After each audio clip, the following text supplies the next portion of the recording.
పల్నాడు జిల్లా సత్తెనపల్లి పట్టణంలో petrol bunk యాజమాన్యం ప్రవర్తనపై రైతులు, ఆటో డ్రైవర్లు ఆగ్రహం వ్యక్తం చేస్తున్నారు.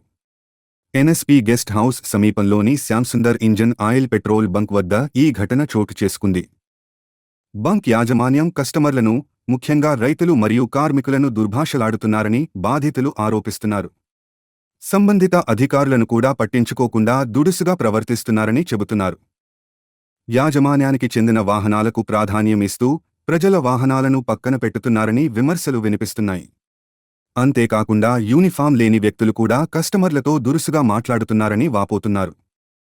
ఈ ఘటనపై సంబంధిత అధికారులు వెంటనే స్పందించి చర్యలు తీసుకోవాలని రైతులు, డ్రైవర్లు డిమాండ్ చేస్తున్నారు.